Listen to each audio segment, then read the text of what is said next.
Quem vai apresentar é o Lucas Macedo. Ele é especialista em cirurgia da mão pelo Hospital das Clínicas. Foi integrado ao grupo esse ano, né? É um prazer tê-lo conosco aí. E ele vai mostrar as caras aí para todo mundo.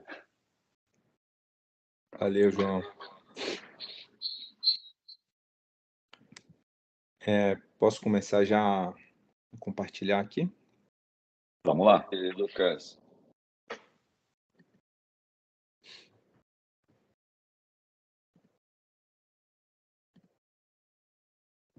Tá dando para ver a tela aí, pessoal?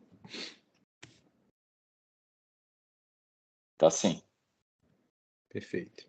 Então vamos dar início aí à reunião. Como o João disse, né? Bom dia a todos, primeiramente. Como o Dr. João falou, eu sou o Lucas Macedo, cirurgião de mão, sou membro novo aí da equipe do Vita. E hoje nós vamos apresentar, junto com o Dr. Marco Túlio, que é radiologista e intervencionista, vamos falar sobre as infiltrações na mão e no punho, os produtos, as vias e as principais indicações. Na verdade, a gente vai inverter um pouco essa ordem. Então, eu vou falar primeiro sobre as principais indicações, né? Quais são os usos mais comuns aí para o cirurgião de mão. Depois, o Dr. Marco vai falar sobre os produtos e as vias. São esses quatro as principais indicações aí das infiltrações, né? Na mão e no punho.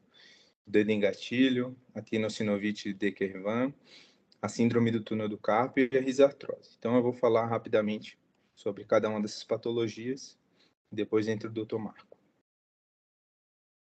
Começando pelo dedo em gatilho, que é definido como uma tenossinovite estenosante dos flexores, que causa um travamento de um ou mais dedos ao nível da polia A1.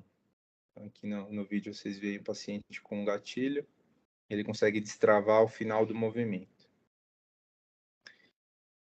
A fisiopatologia dessa estenose, né, do tendão na polia 1 é principalmente por movimentos repetitivos, pelo impacto mecânico que o tendão flexor digital sofre ao passar por essa polia 1, principalmente devido à proeminência da cabeça do metacarpo. Ao longo do tempo, essa fricção repetitiva pode gerar, né, uma metaplasia fibrocartilaginosa nas superfícies de carga, tanto do tendão quanto da polia. Então, aqui na ilustração, na letra A, a gente tem um dedo, né, com as polias e o tendão passando pelo sistema de polias. E aqui é o polegar, que tem um sistema de polias um pouco diferente, mas também sofre com o dedo em gatilho ao nível da polia A1, da mesma forma. A forma primária, que é a mais comum, é muito mais comum em mulheres, tipicamente mulheres de meia idade. E a forma secundária pode ser secundária a diabetes, gota, insuficiência renal, artrite reumatoide ou outras doenças inflamatórias. O diabetes é tão importante no dedo em gatilho que a incidência na população geral do gatilho já é alta, né, 2,6%, mas entre diabéticos pode chegar até 10%. Então é uma relação muito importante que a gente vê. O diagnóstico do dedo em gatilho ele é clínico, principalmente, né? É fácil a gente identificar no exame físico, através da dor, a palpação da polia 1, que inicialmente é só dor mesmo, mas pode evoluir com cliques ou travamentos, e alguns pacientes já se apresentam na forma inicial já com cliques e travamentos. Temos que ficar atentos aos diagnósticos diferenciais, como a subluxação do tendão extensor, que pode mimetizar aí um engatilhamento, né? O do Dupuytren, que forma nódulos na palma da mão, então também pode confundir um pouco nas fases iniciais. E distonia, que seria um quadro mais neurológico, pode cursar com flexão do dedo, mas é fácil diferenciar também pelo exame físico. No exame de imagem de ultrassom e ressonância, a gente consegue ver um espessamento da polia. E a gente classifica o dedo em gatilho em 4 tipos, né? Por Kinel, classificação de Kinel modificada por Green, São 4 tipos. O tipo 1 é um pré-engatilhamento. O paciente tem apenas a dor na polia 1. O tipo 2 é um engatilhamento que o paciente consegue reduzir de forma ativa, como estava naquele primeiro vídeo. Ele consegue ir abrindo a mão e reduz de forma ativa. O tipo 3, somente de forma passiva, com o auxílio da outra mão ou com o examinador. E o tipo 4 é irredutível ou já com contraturas articulares. No tratamento do dedinho gatilho, inicialmente oferecemos o tratamento conservador, que é bastante eficaz, principalmente nos tipos 1 e 2. Consiste na terapia ocupacional, com modificação de atividades diárias do paciente, evitando as atividades repetitivas. Uso de órteses, que tem vários tipos, pode ser órtese de bloqueio da MF ou da interfalangiana proximal, anti-inflamatórios e, finalmente, as infiltrações com corticoide, que, na verdade, são a pedra-chave desse tratamento conservador. É o que, de fato, melhora, assim, de forma mais rápida os sintomas do paciente, de forma mais duradoura. Claro que a gente usa em associação, né, com todas essas medidas conservadoras, mas o corticoide aqui é chamado de pedra-chave desse tratamento. E as infiltrações no dedo engatilho têm uma taxa de sucesso muito alta, entre 61% e 84%, com 1, 2 ou até 3 infiltrações. Existem alguns fatores que podem estar associados à falha do sucesso desse tratamento com infiltração, que são os pacientes diabéticos. Eles não respondem muito bem à infiltração.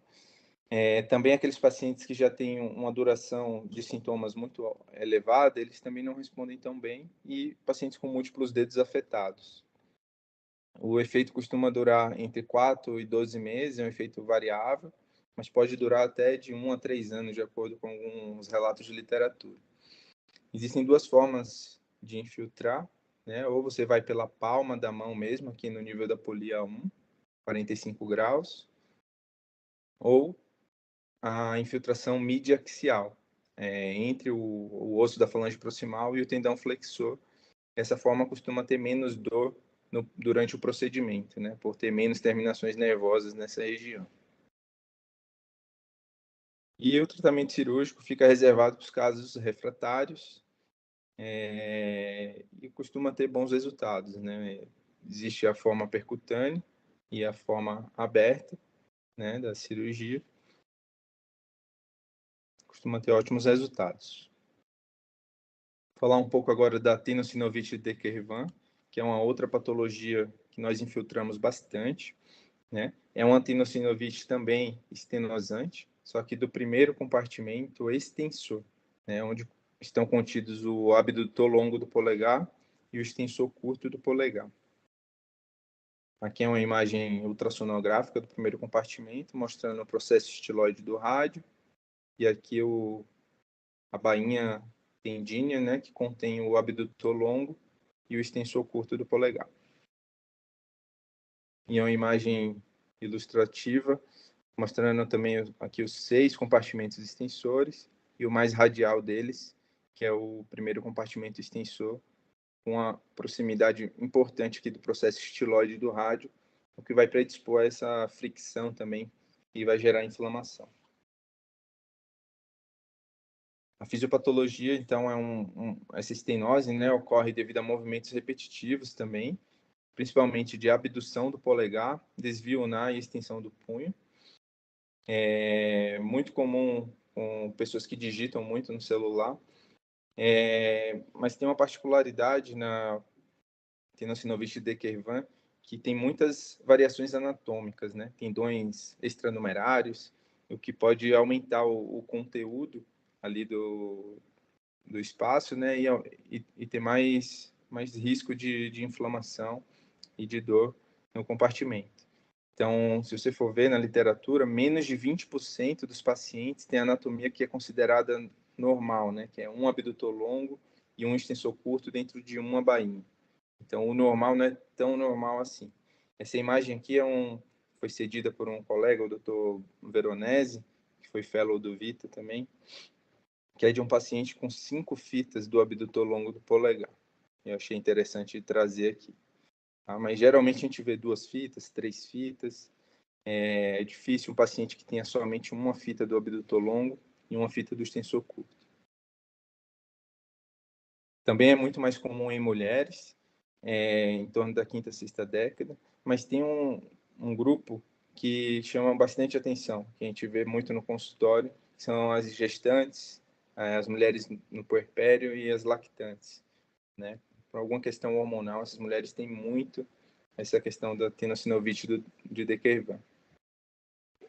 O diagnóstico também é clínico, a gente palpa o estiloide radial, a pessoa vai ter dor, e a manobra de Finkelstein, que é esse desvio ulnar de forma passiva do punho, com o polegar empalmado dentro dos dedos. E o paciente sente uma dor excruciante aqui na região do estiloide radial. O diagnóstico diferencial tem que ser feito com outras causas de dor radial do punho, como a síndrome de intersecção, que já é um problema do segundo compartimento extensor, a compressão do nervo sensitivo radial, que está ali naquela mesma região, a risartrose e outras artroses radiocarpais ou intercarpais. O raio-x é útil para o diagnóstico diferencial, tá? Das artroses principalmente, mas também ajuda, ele mostra no De Quervain, às vezes, um esporão aqui no estiloide radial ou uma osteólise na região do estiloide. E o ultrassom e a ressonância vão demonstrar sinovite e espessamento da bainha do primeiro compartimento extensor. O tratamento conservador também deve ser oferecido a todos os pacientes, especialmente essas gestantes, lactantes, pois quando acaba todo esse período hormonal aí costuma melhorar, tá? Então, consiste na terapia ocupacional, com modificação de atividades do dia a dia, uso de órteses, né, órteses de punho polegar, anti-inflamatórios, e novamente a infiltração com corticoide vai ser uma arma muito importante nesse tratamento. Elas costumam ter uma taxa de sucesso também alta, e é mais efetiva em casos mais agudos, assim como o gatilho, né? Casos mais agudos, em pacientes sem diabetes. Então, a infiltração ela vai ter mais sucesso nesses grupos. E o tratamento cirúrgico, para os casos refratários, a gente abre o compartimento e costuma ter ótimos resultados, né? Aqui mostra o extensor curto, polegar afastado e 2 fitas do abdutor longo. Falar um pouquinho agora sobre a síndrome do túnel do carpo, que todos nós conhecemos, é uma compressão do nervo mediano ao nível do túnel do carpo. O paciente se apresenta com dor, parestesias, perda de força, atrofia e incapacidade funcional podem também estar presentes. É mais comum em mulheres, novamente, e também pode estar associado a doenças como diabetes, hipotiroidismo, obesidade, etilismo e tabagismo. Tem uma certa associação com alguns trabalhos manuais de atividade repetitiva, especialmente aqueles que envolvem vibração no punho. Essa é uma imagem interessante que eu encontrei no livro de radiologia, mostrando a anatomia ultrassonográfica do túnel do carpo, onde é possível ver todas as estruturas do túnel, né? Lembrar que o túnel do carpo é uma estrutura que tem, é um túnel, né, que tem 10 estruturas: o nervo mediano, os 4 flexores superficiais dos dedos, os 4 flexores profundos dos dedos e o flexor longo do polegar. Dessa forma, o mediano fica muito suscetível a síndromes compressivas. O diagnóstico é principalmente clínico, através dos testes de exame físico, né, do TINEL, que é a percussão do túnel do carpo com reprodução dos sintomas. O Fallen, que é uma flexão, a gente pede para o paciente fazer flexão do punho por 1 minuto, e também vai ter uma reprodução dos sintomas. E o Durkheim, você faz uma compressão com o polegar na região do túnel do carpo por 30 segundos, e o paciente vai ter uma repetição aí dos sintomas compressivos. O ultrassom e a ressonância vão ser úteis no diagnóstico para identificar aí o nervo mediano espessado, talvez alguma compressão extrínseca, diagnósticos diferenciais também. A eletroneuromiografia a gente usa não tanto como diagnóstico, né, mas como um fator de prognóstico, ela ajuda a identificar os casos mais leves, moderados e graves, pelo grau de comprometimento do axônio. E o tratamento conservador também tem um espaço muito grande na síndrome do túnel do carpo, só tomando cuidado com sinais de alerta, né?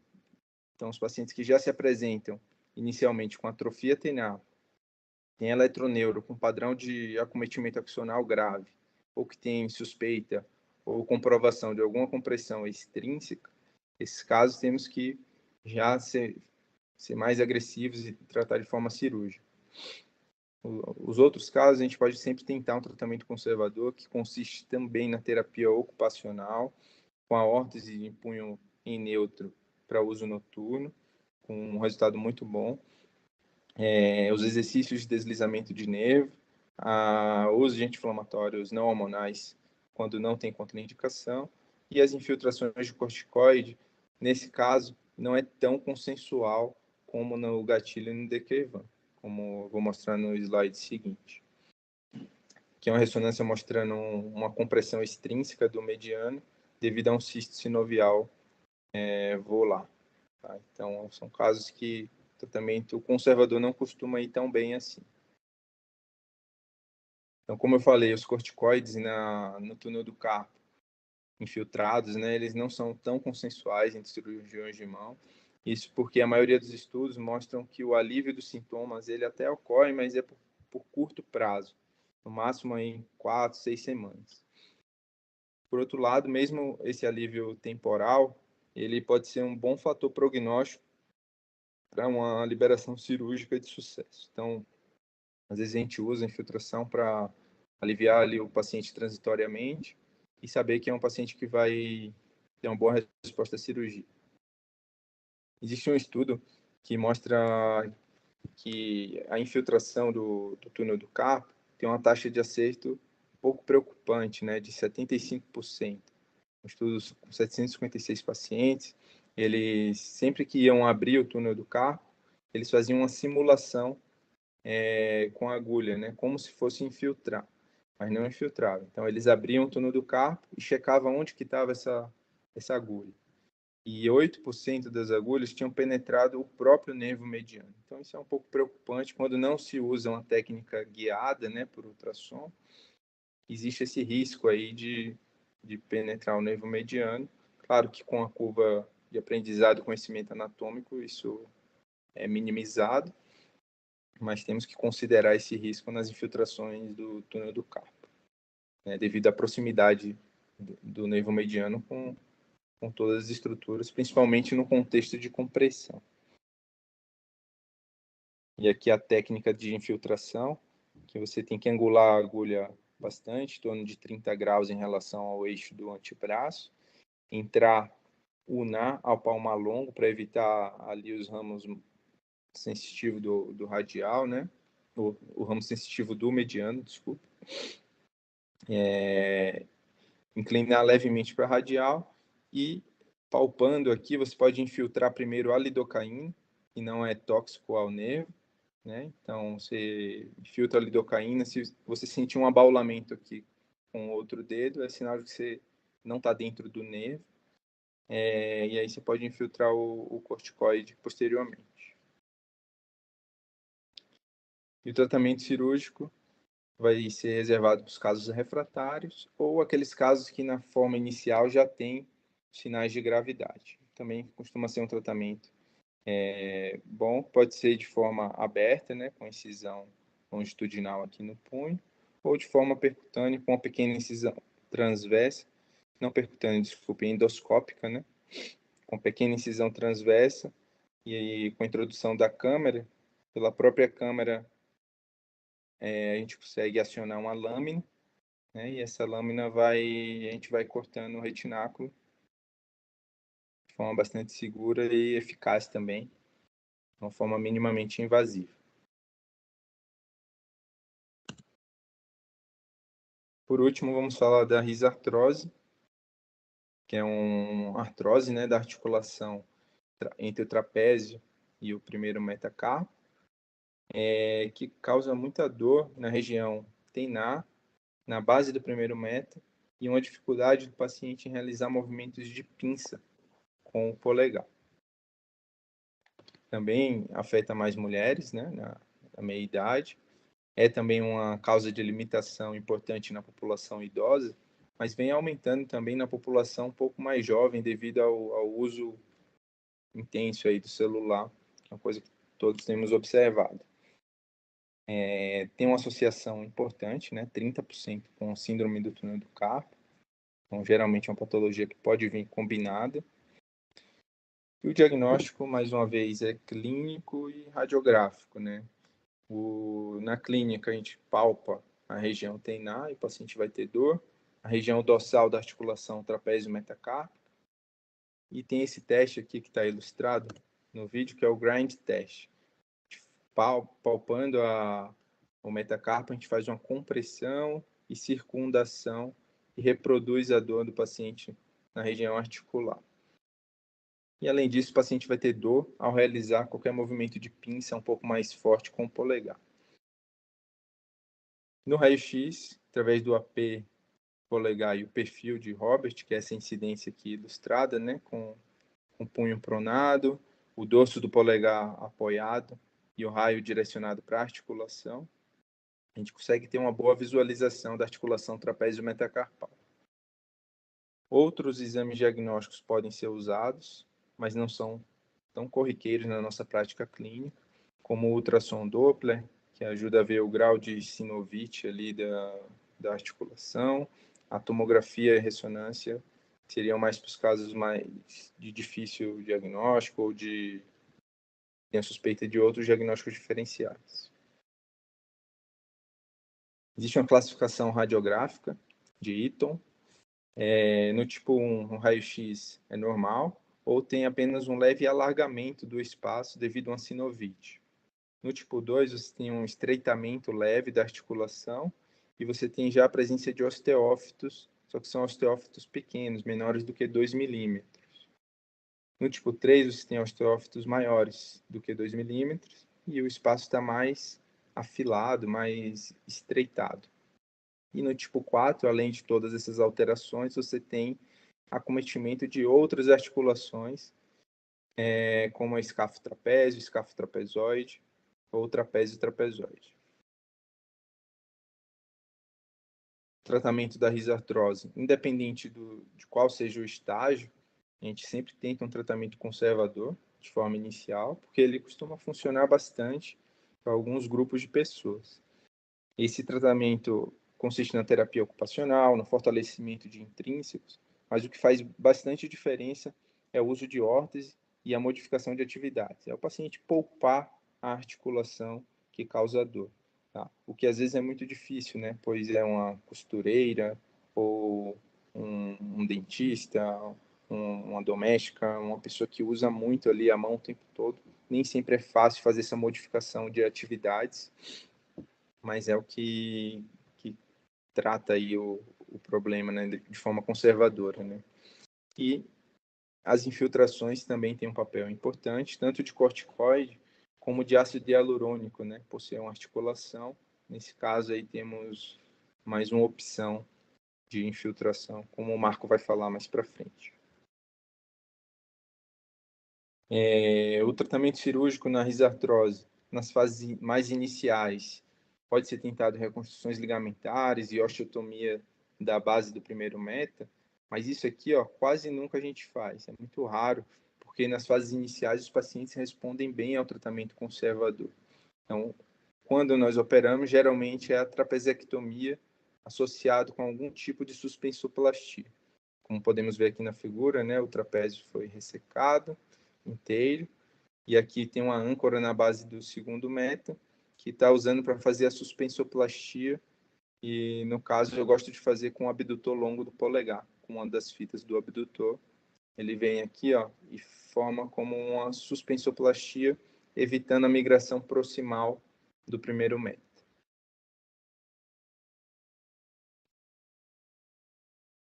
Acho que era isso, e agora o Marco vai falar um pouco mais sobre as infiltrações.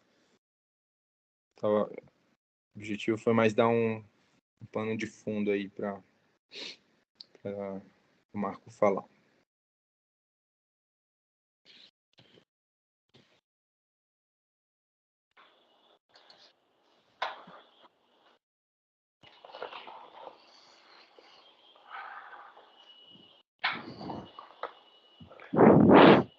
Bom dia, pessoal. Tudo bem com vocês aí? Estão vendo minha tela?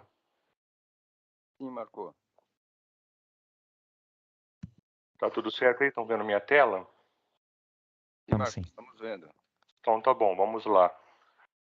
Bom, dando continuidade ao que o Lucas apresentou das patologias principais aí de mão e punho, eu vou falar um pouquinho agora das infiltrações por ultrassom, algumas indicações, vias e talvez discutir um pouco das escolhas medicamentosas.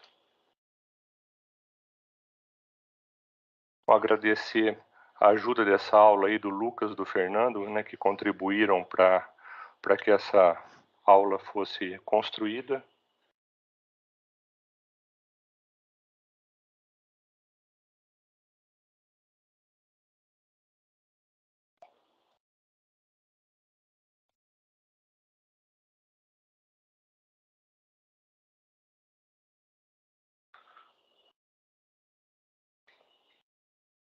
Vocês estão vendo passar o próximo slide? Eu não tô, o meu aqui não está passando.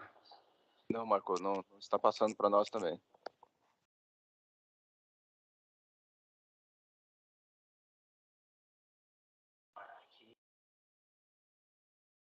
Bom, só um minutinho aqui, vamos começar de novo, que travou.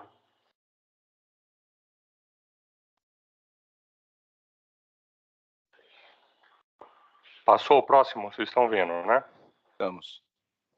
Bom, esse primeiro caso que eu vou mostrar para vocês é um caso aqui do nosso Day Clinic, né? Uma paciente de 46 anos, uma funcionária aqui do grupo que começou com uma dor e limitação para flexão e extensão do polegar. Então, se vocês olharem aqui a primeira imagem, vocês vão ver que ela tem já a polia A1, né, fazendo um estreitamento, né, uma estenose que dificulta o deslizamento do flexor longo do polegar, e a bainha tendínea desse tendão está totalmente espessada, e vê que com a tentativa de estender o polegar, todo o tendão ele fica espessado, tentando deslizar por dentro da polia, e quando ela força na figura de baixo, vocês vão ver que ele consegue ultrapassar a resistência da polia, mas no caso dessa paciente já era com a ajuda da outra mão. Então ela tinha muita dor, muita limitação. O que foi proposto para ela foi encaminhada justamente para fazer a infiltração de corticoide da bainha tendínea e da polia. Aqui só um detalhe para vocês perceberem na primeira figura. A gente estava falando de como a gente acessa a bainha tendínea com a insonação, em que posição o transdutor está para que a gente tenha melhor imagem e consiga, de maneira adequada, infiltrar ou o ambiente peritendíneo ou a bainha tendínea. E aqui, com uma inclinação de 30 graus, pode ver que tem uma maior dificuldade. A figura de baixo, a gente já está muito mais perpendicular à insonação, né, ao ultrassom. Então a gente consegue ver a agulha de maneira mais correta. Até a luz da agulha a gente consegue ver melhor e consegue ver a direção do bezel, que o bezel está voltado para cima, que esse é o maior interesse.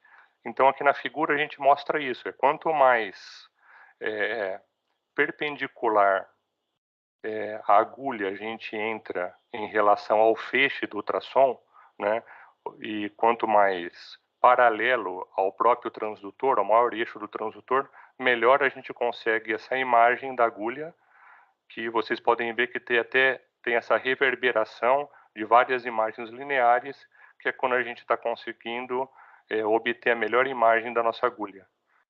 Quando a gente está a 30 graus, provavelmente a gente está um pouco mais próximo do transdutor e a gente consegue ver a agulha ainda, mas não de uma maneira ótima.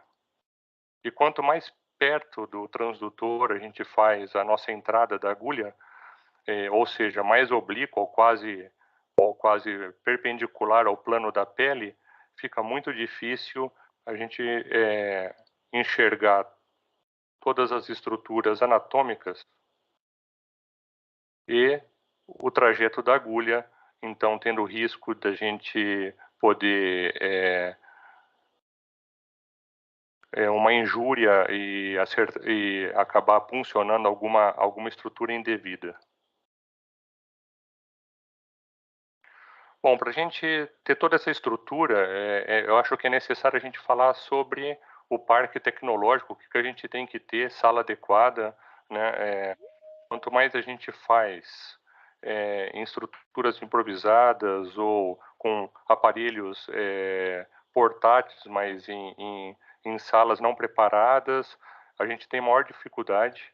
Então, aqui, saber a escolha do transdutor correto, de maiores frequências, porque assim a gente consegue ter uma melhor visualização e resolução dessas estruturas superficiais. A própria botinha aqui, que o tamanho do transdutor permite que a gente faça os procedimentos em dedo, né, dedo, punho e mão, de uma maneira mais ótima, e sempre talvez ter um segundo monitor ao lado da maca, porque a gente não tem que ficar com torcicolo olhando para o monitor do aparelho, e sim a gente pode estar olhando diretamente para o paciente e para o procedimento com a tela bem na sua frente. Outra coisa que eu acho muito interessante para quem acaba fazendo sozinho o procedimento é o braço.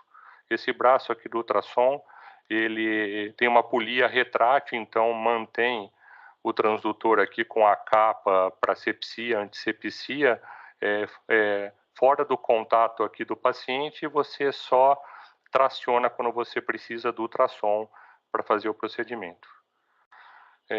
Falando em dedo em gatilho, que é o caso desse nosso caso, desse paciente, aqui é o uso da botinha, né, e como a gente usa a agulha, aqui a agulha é oblíqua e já com o bisel mostrando um pequeno quantidade de líquido já entrando na bainha.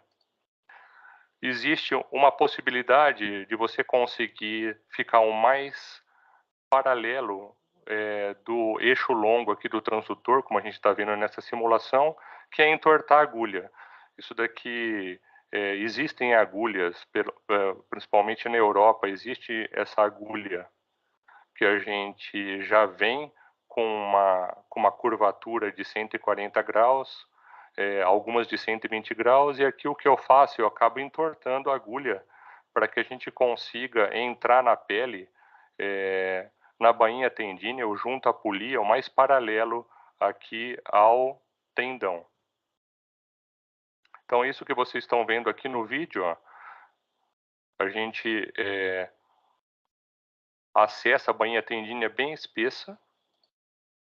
E aqui no próximo vídeo, ó, com o bisel, você conseguindo ver toda a agulha e o bisel, a injeção do corticoide e essa lâmina anecoica que está preenchendo o tendão, que é a medicação. Ó, de novo, só para vocês. E aqui, com segurança, eu vejo que eu não estou transfixando ou injetando dentro do tendão. Essa que é a vantagem da gente fazer tudo guiado. A gente vê em tempo real o bisel, o posicionamento e o líquido percorrendo a bainha, e não a gente fazendo uma injeção inadvertida para o tendão. Bom, os produtos injetados são todos esses que a gente costuma fazer, desde dos anestésicos para todo o trajeto, e os corticoides que a gente usa de maior distribuição no mercado são esses, né? Falar um pouquinho mais dos corticoides que a gente mais usa aqui no Brasil, que é a metilprednisolona acetato e a betametasona. para ambientes peritendíneos e para partes moles, para ambiente periarticular, e mais a triancinolona para administração intraarticular. A gente usa esses particulados porque as suspensões ela tem uma vida mais útil dentro dessas estruturas, né, do ambiente peritendíneo ou no interior da bainha tendínea, enquanto a gente deixa para os não particulados, que é a dexametasona, para as infiltrações de coluna, por serem hidrossolúveis. Falando em dedo de gatilho, né, a eficácia das infiltrações, né?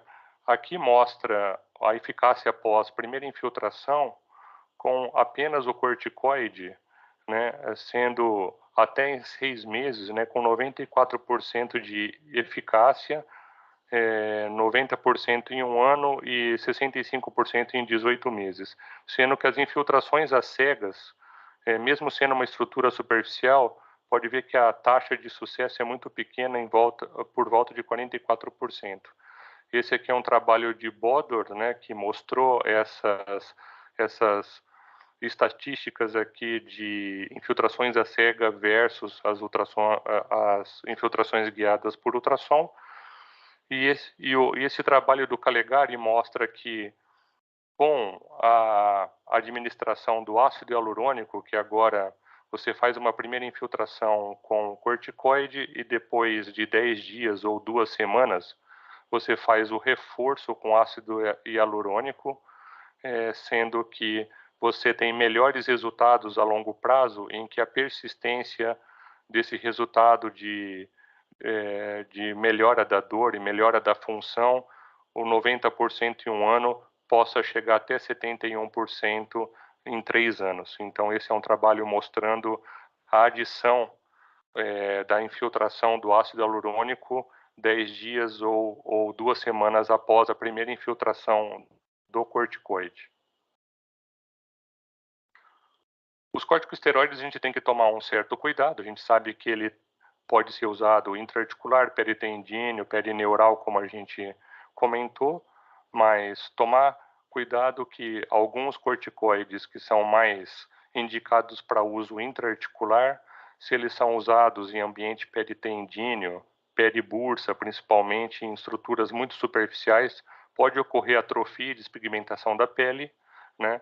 Aumento dos riscos de roturas, principalmente nessas infiltrações às cegas de face e tendões, em que pode ocorrer a injeção inadvertida da medicação dentro das estruturas, isso pode levar à rotura, né? A artrite aguda transitória, que isso também ocorre tanto no ácido hialurônico quanto no corticoide, e os outros mais difíceis da gente ver, mas o flushing facial e outras alterações são muito duvidosas, porque a necrose vascular, o corticoide, em qualquer tipo de dose e administração, pode levar, mesmo num primeiro contato, a um risco de...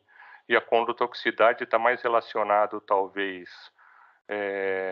ao desuso daquela articulação, por exemplo, do que a condutoxicidade própria do corticoide. A viscosuplementação, que é o ácido hialurônico, né, ele tem um efeito muito interessante para túneis osteofibrosos, né, como a polia e como de Kerven, porque não só pelo efeito dele de melhora da viscoelasticidade, né, melhora do deslizamento, mas também um efeito contra a dor que ele tem de inibir a proliferação de receptores de dor, de nociceptores. Então, ele faz uma diminuição desses receptores a médio e longo prazo, e isso é o que leva a um resultado duradouro do ácido hialurônico nessas estruturas. Aqui é um outro caso que a gente vai falar de tenossinovite de Kerven. Eu aconselho, sempre que se faça a via, essa via com transdutor axial, porque com isso a gente consegue estudar a melhor maneira aqui do primeiro compartimento extensor aonde está veia, artéria e ramos sensitivos do nervo radial, como a gente vê aqui na ressonância. Então, com isso, eu prefiro essa via que vocês estão vendo aqui à esquerda, né, onde a gente faz um transdutor axial, pode ser tanto palmar quanto dorsal, porque a gente consegue ver perfeitamente dessa maneira onde está feixe vascular nervoso. Eu não gosto muito dessa via aqui, em que a gente faz no maior eixo dos tendões, que é o segundo caso. A gente vê bem o retináculo aqui, com Doppler, espessado, tudo, mas da segunda maneira a gente vê melhor os feixes vascular nervosos e consegue evitar. Então aqui vocês estão vendo nervo, veia distante, né, entrando com agulha, retináculo espessado, e já vocês estão vendo as bolinhas ali ecogênicas da administração do corticoide ou do ácido hialurônico, que também a gente vê dessa maneira. Só mostrando de novo para vocês.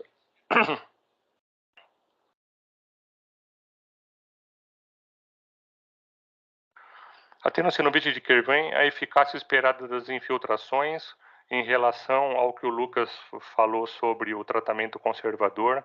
Existe só uma taxa de remissão só com a infiltração de corticoide por volta de 83%, só com o uso dele, e com uma taxa menor de infiltração mais tala, e somente tala 14%, e o uso de anti-inflamatórios não hormonais por volta de 0. Esse trabalho é muito interessante, que mostra a associação do ácido hialurônico para as tenossinovites de Kervin, os resultados a mais longo prazo. Aqui nesses 3 grupos, o que foi estudado é o grupo em azul, injeção só com corticoide, em vermelho, corticoide mais salina. Num segundo tempo, né, a salina, depois de 10 a 14 dias pós a primeira injeção do corticoide. E aqui o grupo C, em verdinho, é o que recebeu corticoide e depois, na segunda semana, o incremento com ácido hialurônico. Isso mostra na escala de VAS, né, de dor, quanto tempo o paciente permaneceu sem dor nos 3 grupos, e vê que até a salina contribuiu, mas o ácido hialurônico é o que mais perpetuou o paciente sem dor. Aqui nessa escala do Kick-Dash, que também é uma escala de avaliação não só de dor, mas de função, né, mostra também que o grupo com ácido hialurônico é o que mais permaneceu não só assintomático do ponto de vista de função também. E essa terceiro aqui mostra o espessamento do retináculo, né, o quanto se manteve a redução do espessamento, né, que é o que promove a tenossinovite estenosante com o uso do ácido hialurônico. Pode ver que também com a salina. O que o trabalho mostrou é que na segunda semana, depois de injetar corticoide nos 3 casos, na segunda semana, tanto o ácido hialurônico quanto a salina, eles promovem uma abertura, uma distensão do retináculo, que já está desinflamando por causa do corticoide. Então, essa ampliação, né, essa distensão com esses líquidos favorece a ampliação do túnel, né, para que a relação continente-conteúdo seja adequada, mas a perpetuação do efeito positivo no ácido hialurônico é justamente pelas suas propriedades viscoelásticas e de diminuir os receptores de dor. Aqui a gente vê uma maneira mais prática de fazer a infiltração do túnel do carpo, né? Também uma via com transdutor axial no punho e uma via pode ser tanto lateral quanto medial, porque a gente tem toda essa visão aqui na figura B, de todas as estruturas tendíneas do túnel, o nervo mediano mais superficial, o feixe vasculo nervoso, né, do ulnar ou do radial, e a gente consegue ver nas cabeças de seta aqui o retináculo. E o que eu aconselho é, como está aqui na figura, primeiro a gente faz uma agulha com o bisel virado para baixo, superficialmente ao nervo, e assim que a gente vê essa distensão do nervo, às vezes a distensão perineural com o corticoide não é circunferencial, então a gente recua a agulha e vem por baixo e faz um resto da injeção, metade da dose também na porção inferior aqui, que a gente completa praticamente toda a circunferência e a melhor injeção possível que a gente consegue fazer. Como o Lucas disse, né, a gente infiltra pouco, porque não são tão criteriosas as indicações, mas se o teste é positivo, se o paciente fica muito bem sem dor, ainda mais quando faz guiado dessa maneira que a gente vê circunferencialmente a injeção perineural, isso também mostra um bom prognóstico para o alívio do retináculo. O que a gente pode fazer tanto no dedo engatilho quanto aqui no retináculo, também existe o release, né, a ruptura do retináculo, dos extensores, como na polia A1, com uma agulha que tem uma barbatana, né, que possa ser guiada pelo ultrassom e romper essa estrutura, como na polia, com o próprio bisel, com uma agulha de 21 gauge, a gente pode também romper a polia percutaneamente guiada por ultrassom. Esse aqui é um caso de uma paciente de 54 anos com dor na base do polegar após quadro viral. É uma médica de Sorocaba que ela teve chikungunya e teve uma artralgia difusa, mas que persistiu uma dor incapacitante na articulação trapézio-metacarpiana da mão direita e que, na verdade, eu não tenho os exames dela aqui, mas ela evoluiu com uma artrose, né, uma rizoartrose desse polegar da mão direita, e veio com a indicação de infiltrar tanto o corticoide quanto o ácido hialurônico. Aqui essa primeira imagem mostrando só um pouquinho de anestesia periarticular, e aqui na figura de cima mostrando a gente já entrando na articulação com o bisel para cima, para fazer um pouquinho de bloqueio da articulação com roupa e vacaína, o mínimo possível, porque quanto mais você distende a articulação, também você pode promover dor no pós-infiltração. Aqui na figura de baixo, mostrando o bisel virado para baixo, para que a gente faça a infiltração sem ter riscos de extravasamento. E aqui já o recesso articular e a sinóvia aqui já distendendo. A literatura indica muito para algumas articulações da mão, interfalângicas, metacarpofalângica e até a trapézio metacarpiana, em que você faça uma punção não no eixo do transdutor e fora do eixo, aqui na lateral do transdutor, e o que você acaba vendo, você não vê agulha, você só vê um ponto, ó, como eu estou indicando aqui, é um ponto que é a agulha no espaço articular. Eu não gosto muito desse tipo de abordagem, justamente porque a gente vê o ponto, mas não vê todo o trajeto por onde a agulha passou e se você pode ter lesado alguma estrutura nesse caminho que você não viu. As alterações degenerativas, né, a rizoartrose propriamente dita, acho que o Eaton é a classificação que predomina até hoje, né? Não tem uma classificação por ressonância magnética ou por ultrassom que seja satisfatória ou que tenha uma concordância com as avaliações radiográficas que persistem, mas a vantagem do ultrassom é que você consegue também ter a mesma noção de tamanho e proeminência de osteófito e quanto essa articulação tem lesão já cápsula ligamentar e sinovite. Quanto mais sinovite, principalmente avaliado no Power Doppler, mais a gente sabe que existe o sucesso da infiltração, porque tem uma relação muito correta entre Power Doppler, sinovite exuberante e o sucesso da infiltração com o corticoide para a melhoria dos sintomas, né? Então, quanto maior o grau de sinovite, a gente sabe que a infiltração com corticoide vai funcionar melhor.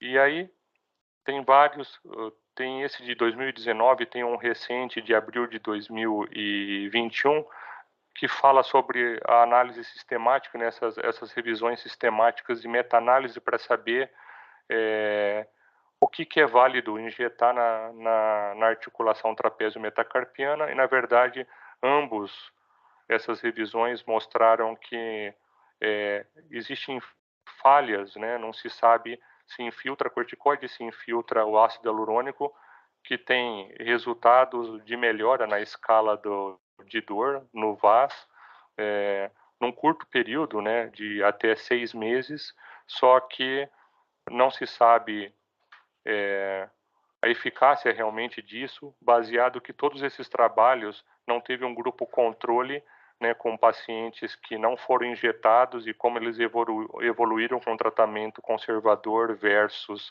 esses pacientes que foram para as injeções, e também os pacientes que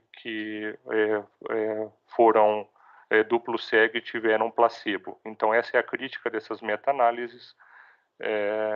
Então, hoje o que se sabe é que se faz o corticoide, se faz o ácido hialurônico, no máximo de 0,5 a 0,7, porque quanto mais distende a articulação, depois o paciente tem dor pela distensão articular, e que eles têm resultados semelhantes a outras articulações, mas não se sabe a efetividade em relação a outros métodos, já que existem essas falhas de análise.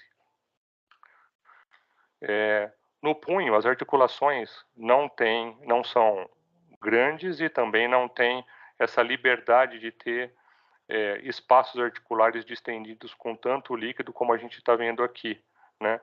Porque às vezes só na radiocárpica a gente tem uma distensão maior do espaço com o líquido, onde a gente consegue ver de maneira tranquila a administração correta da medicação pela agulha, como a gente está vendo aqui, né?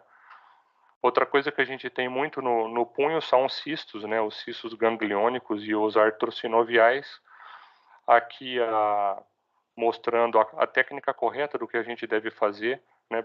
Primeiro a gente, voltar ao vídeo aqui, ó, primeiro a gente punciona, e o conteúdo desses cistos, às vezes, ele é gelatinoso, ele é denso. Então, primeiro lava o conteúdo do cisto com o próprio anestésico, para que ele dilua e fique mais fluido, para que depois a gente aspire, mantenha a agulha no cisto que a gente aspirou o conteúdo, e depois faz o corticoide, que a taxa de sucesso para não voltar esses cistos é maior quando a gente faz o corticoide.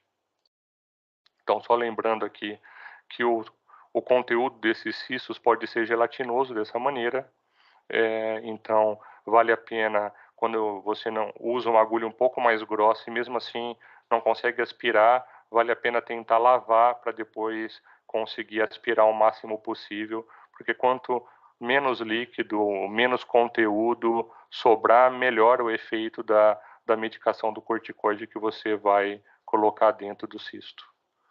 E a última coisa aqui, aplicações de enzima. Isso daqui é mais para as fibromatoses, né? Palmar do Dupuytren, onde você pode usar essas enzimas com injeções guiadas para liberação melhora, né, da patologia, né, da liberação e movimentação de dedos, né? Ela tem o objetivo de desfazer os nódulos fibrosos, melhora da biomecânica, redução da deformidade e retardar a progressão da doença, que eu acho que é o principal objetivo. Só tomar cuidado com as doses e aonde injeta, visto o risco de roturas das estruturas. E como conclusão, né, dessa aula, falar que as técnicas de infiltração guiadas por ultrassom estão em plena evolução. Cada vez a gente vê coisa nova, equipamento novo, novas medicações, novas publicações, então isso está em constante evolução. A viabilidade depende da boa interação multidisciplinar de investimentos, né, o que a gente busca aqui incansavelmente. Elas necessitam de uma curva de aprendizado e do mesmo rigor que as infiltrações guiadas por outros métodos, né, como a radioscopia e a tomo, e elas continuarão a evoluir graças ao aprendizado de todos nós, a melhora dos equipamentos e da detecção e da caracterização das lesões.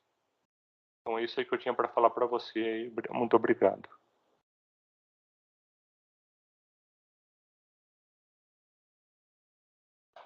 Obrigado, Marcos. Agora nós podemos abrir para perguntas, né? O Matheus está aí também, o João. Fique à vontade aí, pessoal, fazer perguntas, aproveitar a participação do Marcos hoje aí. Parabéns aí, hein, pela apresentação, turma. Lucas. Eu queria perguntar uma coisa. Quando você escolhe a medicação, né, a ser usada, hoje ainda existe uma restrição muito grande ao uso do corticoide pelo público geral, né? Em particular, em situações de gestação e as lactentes puerpério, por uma questão de alguns corticoides atravessarem barreira placentária. E a gente viu aí que o ácido hialurônico tem tido resultados com muita consistência, né? Qual que é a opinião de vocês em relação a essa manutenção do uso de corticoide em relação ao ácido hialurônico?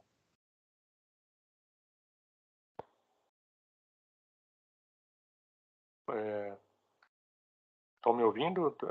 Você quer falar alguma coisa, Lucas? Não, pode seguir. Então, João, é o seguinte,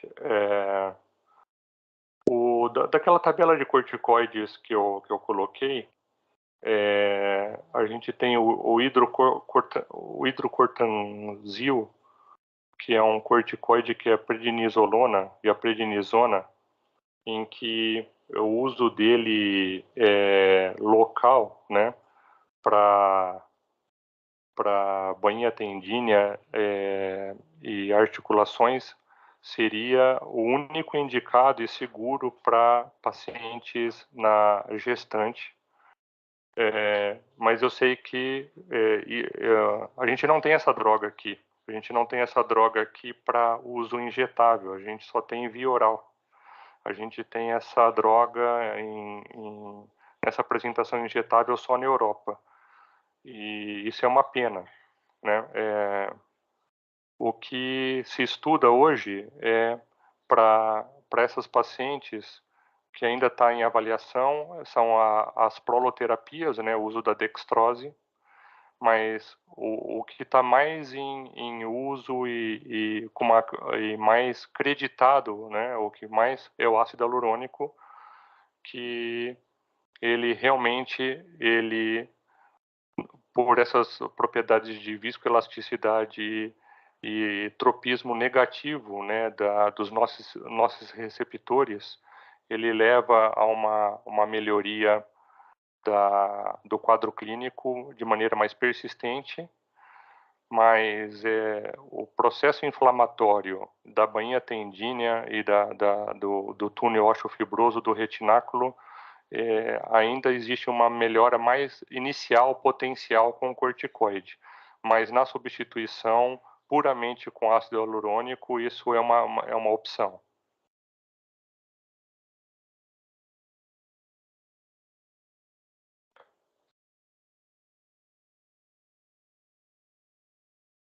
Obrigado, Matheus. Acho que queria fazer uma pergunta.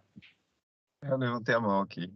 Bom dia, pessoal. Parabéns aí. Obrigado, Marco. Obrigado, Macedo, aí pela aula. Tenho um comentário primeiro. Assim, eu tenho literatura com resultados melhores de infiltração seguido de órtese para Dequervan, tá? Depois eu posso compartilhar com vocês. Chegando a 85% de bons resultados em 12 meses, tá? Com infiltração. Então, acho que essa um tema bastante apaixonante aí, que tem várias nuances de literatura. Acho que vale a pena a gente comparar as duas ali, né? Que o Marco mostrou uma que infiltração com órtese até piorando a situação, mas para a gente ver exatamente como foi feita a condução do caso. A segunda pergunta que eu tenho, assim, eu venho de uma escola que proibia infiltrações. Depois, na vida, eu aprendi com outras pessoas e com a literatura que as infiltrações de corticoide ajudavam em várias situações, e eu fui evoluindo, né, na infiltração às cegas. Um detalhe que eu vi é que, assim, infiltrar sobre a polia A1 é muito doloroso, né? É uma região que está inflamada e que o paciente geralmente reclama muito. Então, existem estudos mostrando diminuição da escala visual analógica significante. Você infiltrar na polia A2, você infiltra no mesmo compartimento, só que num lugar com menos inflamado. E até uma técnica que eu uso, que é infiltrar entre dorsal ao feixe, né, na polia, numa via lateral, que é uma região com menos receptores dolorosos, que eu chego a ter escala visual analógica de 1 até de dor, né, de 1 de dor, ou até de 0 quando eu faço um botãozinho com anestésico tamponado, né? Então, a minha pergunta é a seguinte: vale a pena a gente pensar em fazer infiltrações com agulha de insulina, que é mais fininha, ver pontos mais distais? Eu queria saber do Marco, que tem feito várias infiltrações, se ele tem experimentado pontos diferentes de infiltração para gatilho. Oi, Matheus, bom dia, tudo bem? Sim, eu já usei as duas vias, né, de você colocar o transdutor transverso, né, transverso à polia, né, no nível da polia 1, ou ligeiramente proximal ou ligeiramente distal, para se fazer a infiltração. O que eu concordo com você, que a gente tem que usar a agulha mais fina possível no primeiro momento de fazer o botão, de fazer o pequeno bloqueio ali com o chilo. Eu não tenho muito problema se eu faço com o transdutor axial ou se eu faço longitudinal no maior eixo do tendão, mesmo com muita tenossinovite, né, mesmo com a polia muito inflamada. Quando eu faço com agulha fininha a pele e tela subcutânea a chilo, depois eu consigo, com uma agulha um pouquinho maior, de 21 gauge, fazer a ropivacaína. Se eu faço a ropivacaína e espero um pouquinho, né, tanto na bainha tendínea quanto junto à polia, o conforto do paciente aumenta muito, né? E quando eu entorto a agulha, né, vocês viram que eu entorto a agulha para que a agulha fique com ângulo de 120 a 140 graus, que eu consigo entrar o mais paralelo possível à bainha tendínea, e com isso eu já fiz a ropivacaína. Aí eu não tenho grandes dificuldades de injetar e o paciente não tem essa descarga de dor ou uma grande queixa se a gente faz dessa maneira com cuidado. Eu prefiro essa abordagem longitudinal e fazendo dessa maneira e depois mudando a agulha. Eu uso uma agulha mais grossa depois, né, para 21 gauge, como eu disse, né. A princípio você pode usar até 24, 25 gauge para fazer os bloqueios, depois, porque o ácido hialurônico não consegue correr. Se você vai fazer ácido não consegue correr em agulhas mais finas que isso. Você usa 21 gauge e ainda sofre. Se você usar agulhas mais finas, né, 23, 24, 25, até 27, não tem como, você não consegue administrar a droga. Então, mas as duas vias podem ser escolhidas, mas tendo esses cuidados de fazer o passo a passo com agulha de insulina primeiro, um bom bloqueio. Eu faço a ropivacaína, porque depois que fez a ropivacaína, é muito difícil o paciente ter grandes queixas. Ok, Marco, obrigado.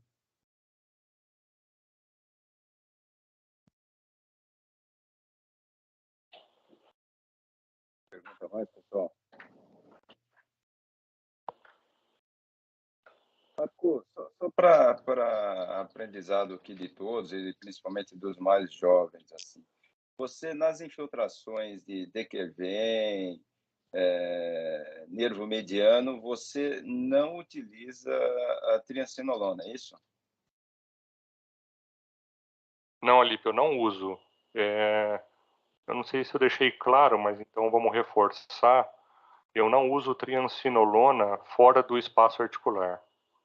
Eu nunca uso. A gente, uma época, usou muito triancinolona no espaço epidural. A gente fazia infiltração epidural e de forame com triancinolona, mas eu percebi que a triancinolona, apesar de ter bons resultados, eu percebo que os pacientes ficaram melhores de queixa a longo prazo com a triancinolona, mas depois a necrose gordurosa e calcificações decorrente da triancinolona é maior do que nos outros corticoides.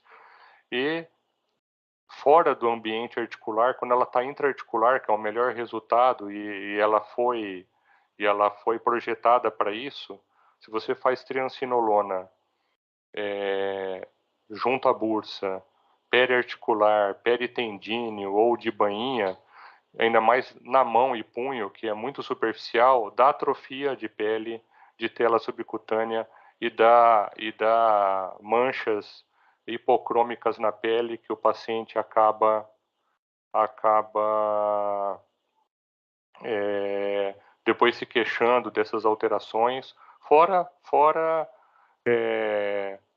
calcificações, risco de necrose de pele, com abertura de feridas que depois têm dificuldade de cicatrizar, porque a gente está muito próximo, né? São estruturas que estão muito próximas à pele, pele subcutânea e você praticamente já está nessas estruturas, né? Então, eu não recomendo, eu acho que a gente tem outras drogas, outros corticoides que funcionam tão bem quanto e são mais efetivos em pouca dose, porque na mão e punho, a gente usa doses pequenas.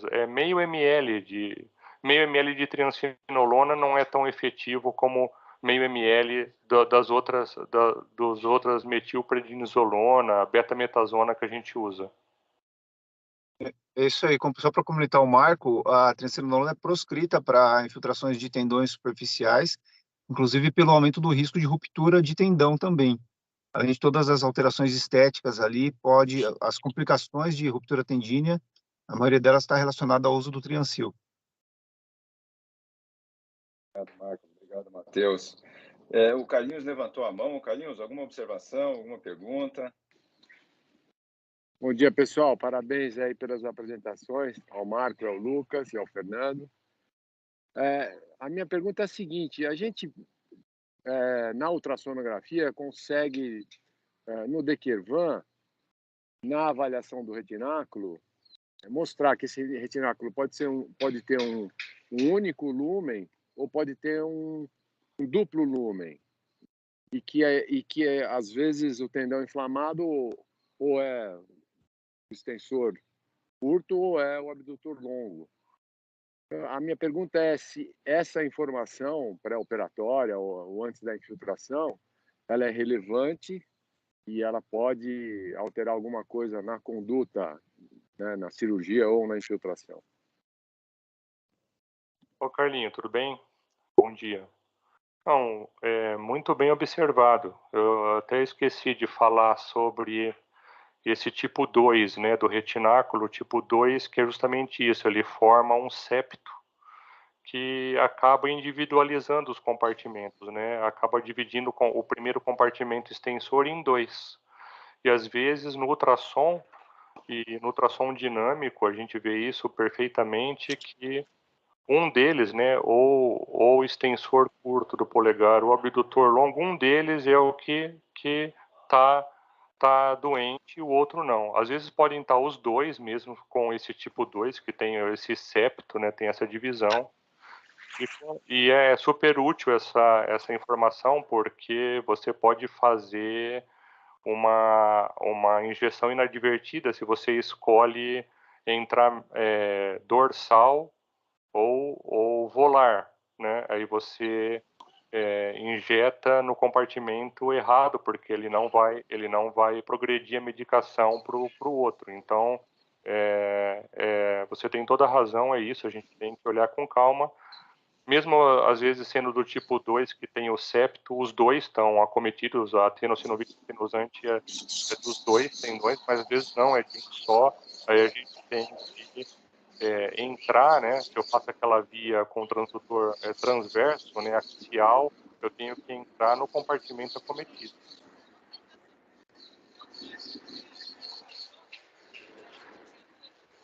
Eu acho que cirurgicamente também essa informação é bastante valiosa, viu, Alipio? Uma das falhas ou taxas de recorrência de dor no primeiro compartimento é justamente a liberação insuficiente por conta dessa septação, muitas vezes apresentada do primeiro compartimento, onde você tem um compartimento exclusivo para uma fita dos abdutores, né? Então, essa informação é extremamente relevante. Em relação aos corticoides, o que o Matheus estava comentando é verdade, porque a gente sabe que isso tem relação com as características moleculares da medicação, né? Corticoides mais particulados, como a triamcinolona, apesar de ter uma potência analgésica mais eficiente, também tem uma taxa de complicações maiores. E corticoides muito pouco particulados, como dexametasona, têm efeitos muito transitórios, né? Então, a opção sempre é por corticoides de particulação intermediária, como a betametasona, né? O depomedrol. Obrigado, João. Eu acho que podemos encerrar por aqui, né? Gostaria de agradecer a participação de todos aí, a participação do Carlinhos, né? E a ampla revisão aí que o Marco e o Lucas fizeram.